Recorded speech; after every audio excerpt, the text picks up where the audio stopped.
देखो पुण्यात्माओं, आज गाने सुनते हो आप, या फिल्म देखते हो टीवी पे या मोबाइल में, या बकवाद देखते हैं, सुनते हैं किसी चुटकुले वगैरह। घर में एक दुर्घटना घट जाए, आप सुनकर दिखाइए उसने, वह फिल्म का गाना सुनकर दिखाइए फिर।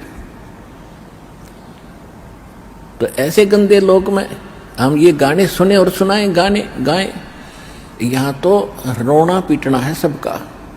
और इसमें भगवान की भक्ति साथ लेकर और इस मालिक की आरती दिन रात करो, भगवान की भजन दिन रात करो।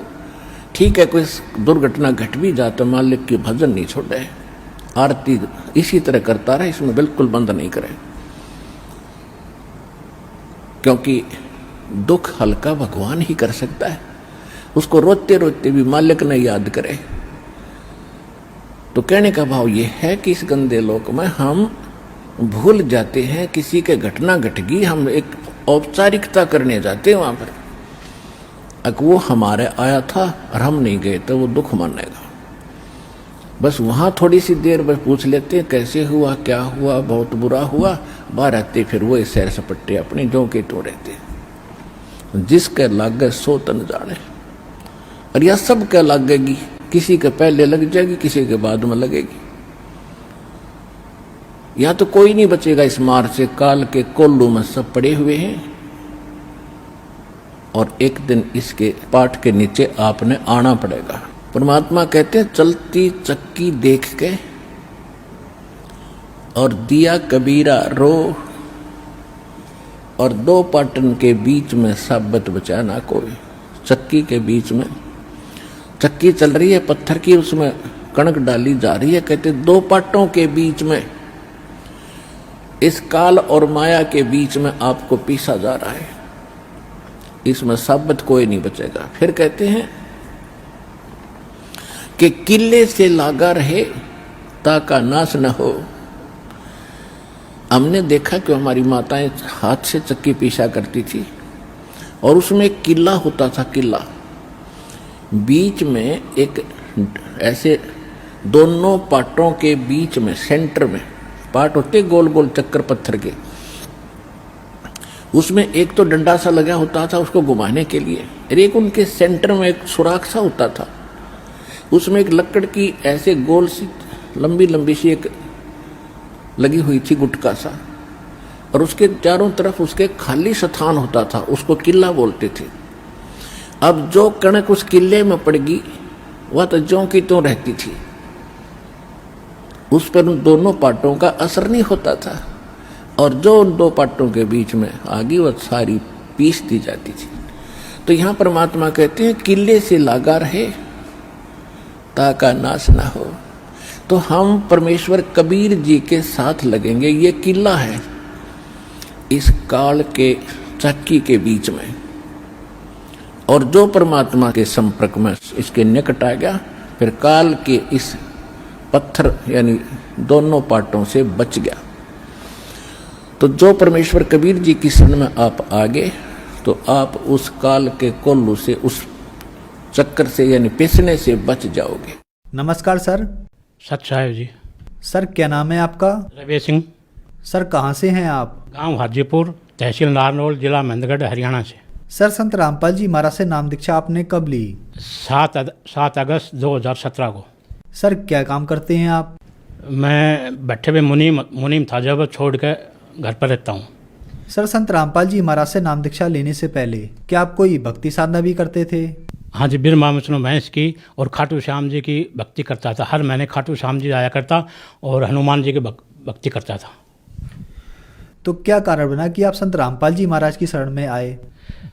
जी मैं बीमार था, आधा हिस्सा मेरा काम करने से बंद हो गया था साहब, और फिर मैं खाटू श्याम जी गया था, और वहाँ पर दर्शन करते करते ही मैं वहीं पर बेहोश हो गया साहब।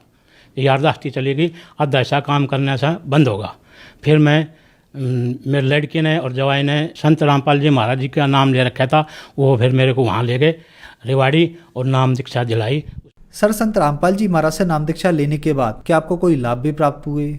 हाँ जी, लाभ हुए जी। मेरे पैरालाइज हो गया, आधा हिस्सा काम नहीं करता था। मेरा लड़का है रेलवे में, उसका भी आधा हिस्सा काम नहीं करता था, वो मुंबई अस्पताल में था, मैं जयपुर अस्पताल में था। हम दोनों, मेरे घरवाली भी बीमार थी, उसका आधा हिस्सा उसका काम नहीं करता था। हम बहुत दुखी थे साहब। और फिर ये मेरा पूरा परिवार ही पैरालाइज था, पूरे परिवार में ये बीमारी थी साहब। जब से संत रामपाल जी महाराज से नाम दीक्षा लिया तो आज हम सब ठीक हैं। और मेरे लड़की ने, जवाई ने नाम ले रखा था, उसने मतलब जब पूरे अस्पताल में था मेरे को वहाँ ले गए, रेवाड़ी से वो नाम दीक्षा दिलाई। उसके बाद में मैं ठीक हूँ। और मेरे को क्या नाम, मेरे लड़के ने ज़मीन लेने के लिए रेवाड़ी 8 लाख रुपए दे दिए थे पुलिस वाले के थानेदार को, तो वो ना तो ज़मीन दिया ना हमको प्लाट दिया। और वो फिर मैं सतगुरु रामपाल जी महाराज से ये बताया कि परमात्मा मेरे को तो क्या नाम से ना पैसे मिले ना मेरे को ज़मीन मिल रही, मैं क्या करूं। मालिक से दंडोत प्रणाम लगाई, अरदास लगाई, तो मेरे को बताया कि आके आपको दो किस्तों में मिल जाएगा। तो मेरे को 4-4 लाख करके 2 महीने में वापस दे दिए पैसे। सतगुरु रामपाल जी महाराज की कृपा से मेरे को पैसे वापस मिल गए। और मेरा लड़का बम्बई अस्पताल में था, वो भी सतगुरु की रामपाल जी महाराज की दया से वो ठीक है। मैं भी ठीक हूँ, मेरी घरवाली है भगवती, वो भी ठीक है, और पूरा परिवार सही है। सर क्या आप नशा भी करते थे? बिल्कुल, मैं 24 घंटा बैठे पे शराब पीता था, सिगरेट पीता था, सुबह से लेकर रात तक। जब भी मेरे को होश होता, जब भी मैं शराब पीता था, पूरे दिन 24 घंटा में शराब पीता रहता था। फिर मैं तभी बीमार हुआ, शराब पीने से ज़्यादा, बीड़ी सिगरेट दारू पीने से मैं बीमार हुआ था। तो क्या संत रामपाल जी महाराज से नाम दीक्षा लेने के बाद आपका नशा छूट गया? जिस दिन से रात तक मैं नाम लेने के बाद मैंने कोई नशा नहीं किया, न दारू पी, न बीड़ी पी, न। आज मैं आराम से भक्ति कर रहा हूँ और सही हूँ। सर आप नशे के बहुत आदी थे और बहुत सालों से नशा करते आ रहे थे, फिर संत रामपाल जी महाराज की शरण में आया और आपका नशा छूट गया। जबकि सरकार बहुत सारी मुहिम चलाती है और लोग नशा छोड़ने के लिए बहुत सारे पैसे भी खर्च करते हैं, लेकिन उनका नशा नहीं छूट पाता। तो सर संत रामपाल जी महाराज में ऐसी क्या बात है कि उनसे जो भी श्रद्धालु नाम दीक्षा लेता है उसका नशा एकदम से छूट जाता है? जी, नशा मैं बहुत करता था, बचपन से ही बढ़ता। 8-9 साल का उम्र था जब से नशा कर रहा था। अपन सतगुरु रामपाल जी महाराज जी का नाम लिया तो मंत्र करने से, मंत्र जाप से ही मतलब नशा छूट गया और सब बिल्कुल नशा बंद हो गया। जिस दिन से रात तक मैंने कोई नशा नहीं किया और आराम से समय भक्ति कर रहा हूँ, आराम से रह रहा हूँ। कोई किसी तरह की प्रकार की बीमारी नहीं है मेरे शरीर में, नहीं है मेरे बच्चों के, ना घर में, सब प्रकार से रहना। भगवती भी ठीक है, बच्चा भी ठीक है, मैं भी ठीक हूँ, सब सही है साहब।